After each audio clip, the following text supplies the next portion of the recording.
پہلی بات فما اوتیتم من شیء فمتاع الحیات الدنیا، جو شے بھی تمہیں دنیا میں دی گئی ہے بس وہ دنیا کی زندگی کا ساز و سامان ہے، برتنا ہے۔ وما عند اللہ خیر وابقی، اور جو کچھ اللہ کے پاس ہے وہ خیر ہے اور باقی رہنے والا ہے۔ للذین آمنوا وعلی ربہم یتوکلون، ان لوگوں کے لیے کہ جو ایمان رکھتے ہو اور اللہ پر، اپنے رب پر توکل کریں۔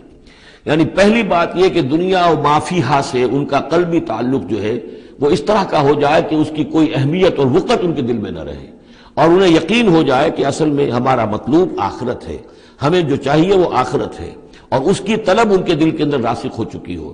جب تک یہ بے رغبتی نہیں ہوگی دنیا سے، اگر کہیں بھی یہ دنیا کی محبت جو ہے کہیں وہ لگی ہوئی ہے، پھانس آپ کے دل میں چبھی ہوئی ہے، تو ہو سکتا ہے کہ وہ کہیں اڑنگا لگائے گی اور آپ جو ہے اپنے خیال میں تو بڑی ترقی کر رہے ہیں اقامت دین کی جد و جہد میں، لیکن کہیں وہ ایسی اڑنگا لگائے گی کہ اندھے منہ نیچے گریں گے۔